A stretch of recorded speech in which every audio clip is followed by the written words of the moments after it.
So welcome to ECEN 215, Principles of Electrical Engineering. The topic we're going to discuss is operational amplifier circuits. These are going to be various circuits of basic operational amplifiers and the various gains, if you will, the closed circuit gains relating the input to the output. So first, just a little bit of a review.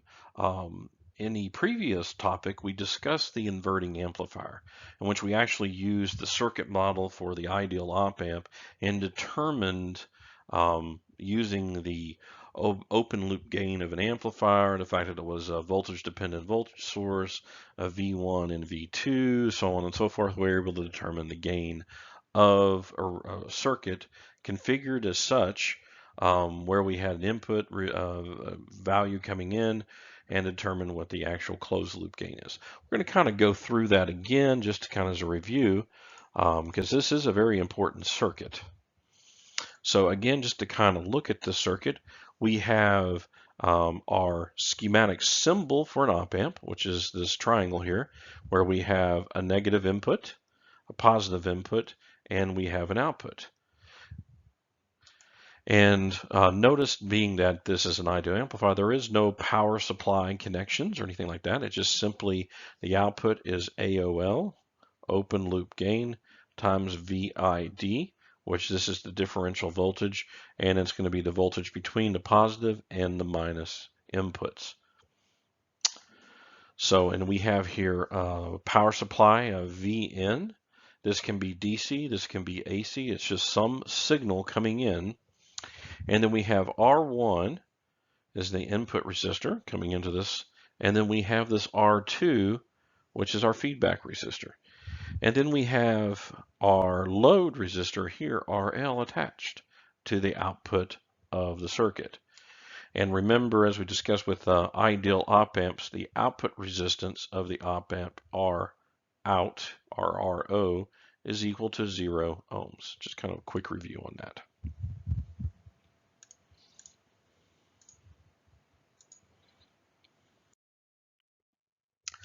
So let's go ahead and do a little bit of mathematics here.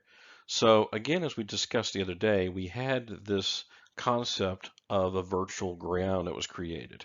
So this is called the summing constraint point, or also known as a virtual short circuit that is created. And so at this point here, there is no current that can come into this input.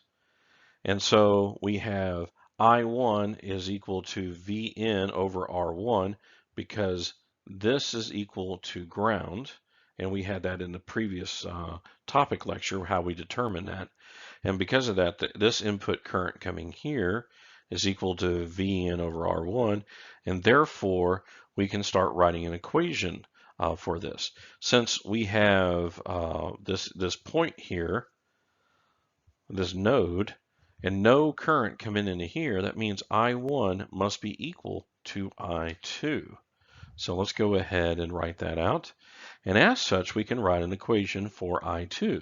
Since again, this is 0 volts here for this terminal here, then we can write an equation for I2, which is just simply 0 minus V out divided by R2. And using this, we're now able to put V out in terms of Vn, R2, and R1, because we know with this constraint, I1 is equal to R2, then therefore this equation is equal to this equation. And as such, V out is equal to minus Vn times R2 over R1, or in terms of output and input, again, because one of the things we're looking at when we analyze these type of circuits is either the transfer function, or sometimes also known as the gain function, G, which is equal to AV, the amplifier gain, which is in this case simply minus R2 over R1. So written out, this is output V out over V in. R2 over R1, or the feedback resistor here over the input resistor. Now the thing that's interesting is that you could use this gain. For instance, let's go ahead and say that R2 was equal to 1,000 ohms. R1 was equal to 100 ohms. So we end up with the gain, AV, equal to minus 1,000 ohms over 100 ohms, which is equal to minus 10. So that means if I have a VN equal to 5 volts, I can easily compute V out. V out is equal to G, or AV, which in this case is minus 10 volts per volt, and this is what the units are on this, is equal to that times my input, and therefore I end up with minus 50 volts. So that's how you would use this. So we have the gain V out over Vn, which is minus R2 over R1 for this particular circuit configuration, where we have feedback resistors R2 and our input resistors R1, and our signal is coming in, if you will, the negative side. And we have the circuit configuration where the positive side is connected to ground. And the question is, what is the input resistance? So Rn, what is that? Well, we can define this by simply, if we know Vn over In, that would give us our input resistance. So the question is what is In? What is our input current? Well, that is Vn minus 0, because this is virtual ground, so these things are tied together. So it's as if ground is connected right here. So that's where we get the minus 0, divided by R1. So if you work this out, obviously, if you do the math on this, input resistance is equal to R1.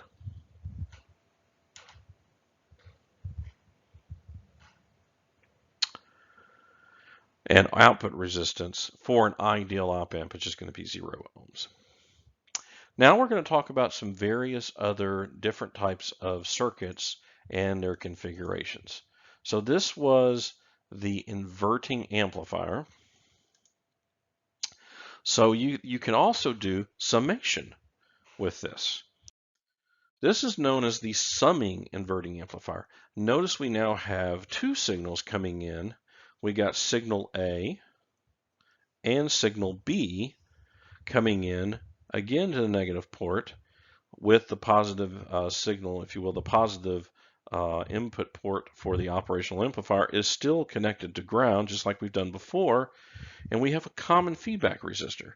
So again, same kind of analysis. This is tied here where we end up with a virtual short, and because of this summation that's going on, because of the currents having to sum, so that we've got this current, both come together, must equal this current here. Because of that, we end up with a summation type circuit here.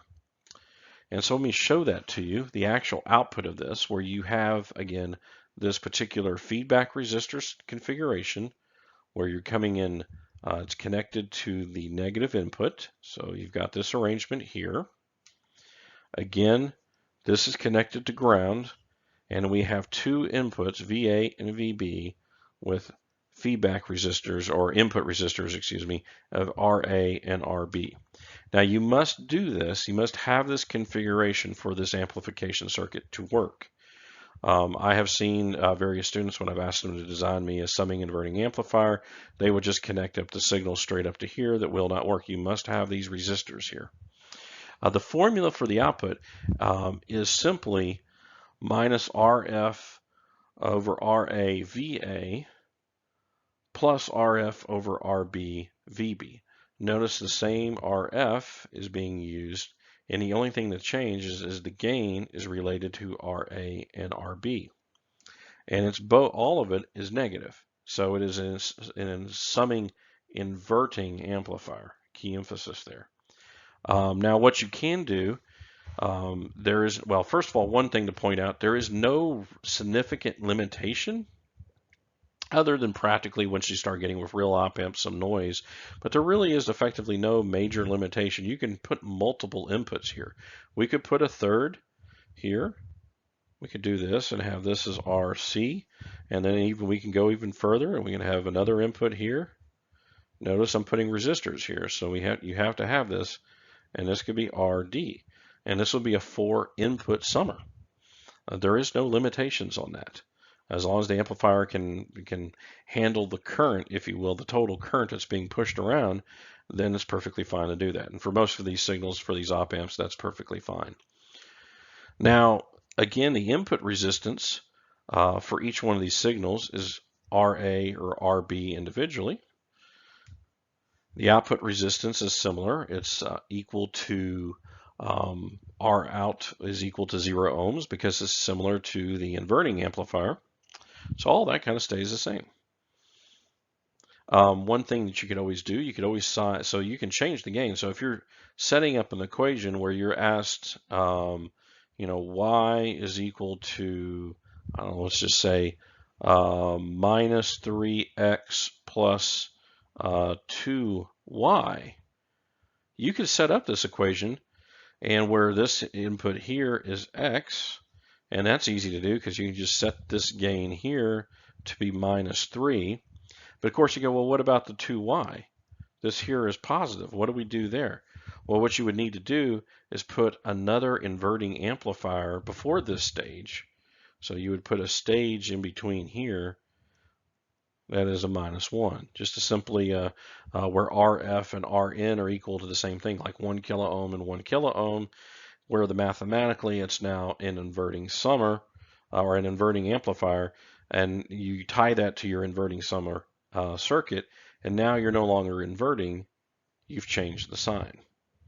So you can use these operational amplifiers to do a lot of different mathematics because of that. Non-inverting amplifiers, so a different type of circuit. As you can see here, we're coming in the positive terminal, and this time, which means what? That means I1 is ideally equal to 0. This is very advantageous. So of an ideal op amp, this is equal to 0. So there's only one disadvantage to this circuit, and it has to do with the fact that you cannot have less than one gain. In fact, you pretty much are limited to significantly higher gains than 1. So that's your limitation for this. So we end up with 1 plus R2 over R1 is the gain for this. And of course, Rn is equal to infinity, and R out is also equal to 0 ohms. So again, the key difference between what we've seen previously is the input is now going in the positive terminal, and we have this circuit configuration where the feedback is happening with R2 and another resistor, R1, to ground, where the node in between is connected to the minus terminal here.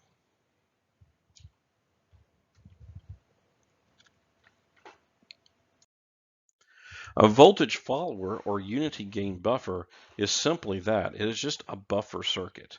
This is very useful when you have signals like a pressure transducer, temperature sensor that has a lot of output resistance, or you've had a long wire coming in from the field and you want to now buffer your internal circuits from what's coming in, and you want to provide very high input resistance. So this might have had some significant output resistance. Maybe it was 150 ohms. So that any resistor that's tied here to ground is going to cause a voltage divider, and your input is now going to be lower. By simply having now infinite input impedance, because that's what this is, so this is Rn is equal to infinity ohms, you can get rid of that problem. And also provides a physical buffer between the outside world, this is, like some sort of like a temp sensor, and you've got this coming in. You can put all sorts of different circuitry out here to protect the inputs and things like that. But now, if you have a computer over here, and this is going to get connected directly to what is known as an analog to digital converter, and that's something we'll talk about in our microcontroller lecture. So we have an analog to digital converter so that you actually get a digital number here that your computer is going to read. So we'll just write, CPU here. So this is something that in your discipline that you will probably actively do. You'll be reading some sort of sensor, temp or pressure or strain, and you're going to be reading that as a voltage, that or a current or something like that. If you're reading as a voltage, you're going to want to go through a unity gain buffer such that the ADC here can be buffered from the actual value coming in, the actual voltage is coming in. So the gain is simply 1, and the input resistance is simply infinity as well. And output resistance is equal to 0. So this circuit here is called a differential amplifier. This is used simply, as the name suggests, to measure a difference in voltages. Unlike where you could connect, positive and negative here to a difference. Sometimes it doesn't really work too well with a real op amp, depending on the rail voltages. And what we're doing here is we're creating a circuit where you can actually measure a difference, V1 minus V2 in this case. And note the fact that the resistor ratios are exactly the same. The resistances do not have to match. It's all about the ratio. So in this case, R4 over R3, which is the positive input here, is R4 over R3 is equal to the negative side ratio of R2 over R1, leaving us to V out is equal to R2 over R1, V1 minus V2.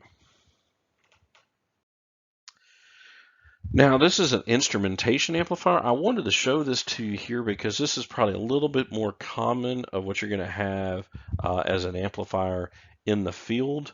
If you're working probably with electrical engineers setting up various circuits for instrumentation, again, of pressure, strain gauges, etc. This is a little bit more indicative because the previous circuit, we actually had input resistance, and so you will be putting a load on, say, a strain gauge, which is going to affect the actual value of the strain gauge. And that's something you do not want. Since you're probably measuring a very small voltage that has a lot of output resistance because it's a strain gauge, the way a strain gauge works, you're going to want something that has infinite input impedance or resistance. And this is a way of doing that. So this is actually a two-stage amplification system where the first stage is acting effectively a little bit like a unity gain buffer. And then we have this staring in this input, and then we have V1 coming in this input. So we have two op amps here in a configuration where this here is infinite input impedance, which is one of our main goals. And then if you keep everything in the value of R over here, you keep all these ratios perfectly the same, such that this right here is the same circuit we were just looking at. This is the differential amplification. And if you set this up, you will end up with 1 plus R2 over R1, which, by the way, if you're staring at this right here is the non-inverting amplifier that we saw earlier. And then it's just this common point A that provides kind of a common node but shared between them. Notice in all of this, we haven't gone through the mathematics of solving, using AOL and, solving the actual formulas for this. The purpose of this, again, is this is something that you're going to really see out in the field, and you just need to know the circuit configuration and what the output is. So in this case, our input impedances are infinity, which is our goal, and our output is just simply, as long as you keep all these the same value of R, and then you just keep these both as R2, and this one as R1, then simply you end up with 1 plus R2 over 1 times V1 minus V2, which is our goal. Now we enter a different type of territory here. So again, these are all mathematical operations that we're looking at. And this one here is actually perform integration. And so instead of a feedback resistor, we have a capacitor in the feedback. So overall, the circuit is exactly the same as an inverting amplifier, except now we have this capacitor in its place, and we have this reset switch that at time is equal to 0, the switch is thrown. So basically, prior to time is 0, the capacitor has 0 volts applied to it, and this will actually integrate a signal. Now, I know I led off in the introduction to operational amplifiers talking about analog computers, and operational amplifiers when they got started back in before they became integrated circuits and they were originally vacuum tube circuits and things like that, operational amplifier circuits were used a lot of time in these analog computers. And you would actually use integrating circuits to compute all sorts of derivatives and differential equations and different things. This was actually very common. In fact, for a long time, analog computers were faster than digital computers and were still quite common and quite used heavily in computation of different models, flight control computers, coming up with trajectories, especially in the Air Force, use it for trajectories of missiles and things like that. And so you heavily used operational amplifiers to build an analog computer. In fact, my mentor to this day swears that one day analog computers will make a comeback. However, I would say that digital computers has such a high performance and the ability of computations per second, it's going to be real hard for analog to ever breach that. But it is kind of cool that you can actually emulate all your mathematical operations with these simple amplifier circuits. So this circuit here simply takes an input Vn and will integrate from 0 to t dt with the gain of equal to -1 over RC. And if this gain is not correct for some reason, if you need in the end like this to end up being integrated with a gain of 1, again, you can use multiple stages of amplifiers. You can have stage number 1 be an integrating inverting amplifier, and then you could do stage number 2 could be integrator, and then stage number 3 could be, I don't know, it could be an inverting summer, and pulling up another signal. So you can do all sorts of interesting math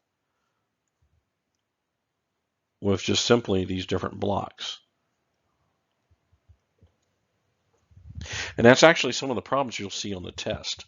One of the test problems that I like to give is for you to design me a circuit.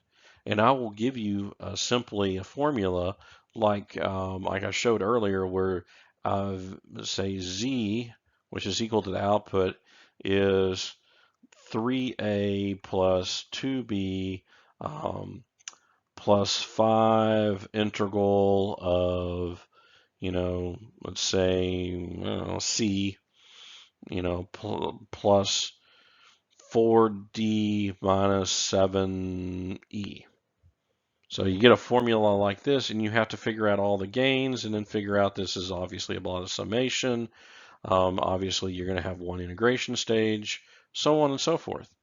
So it just becomes a matter of picking the right operation and then combining it with possibly needing an inverting stage before it or another amplification stage after it.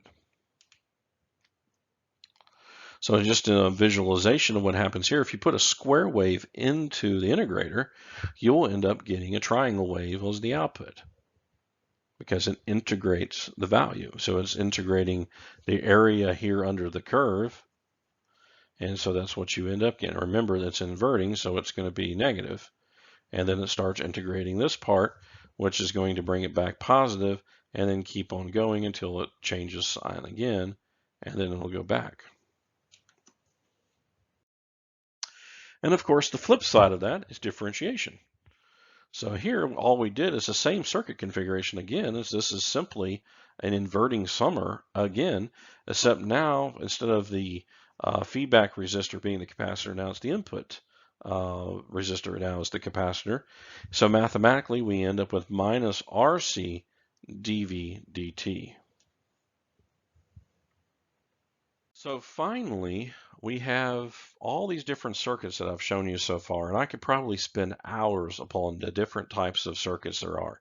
We haven't even gotten into using diodes yet, which is an upcoming topic, and there's different things that you can do with diodes, with op amps.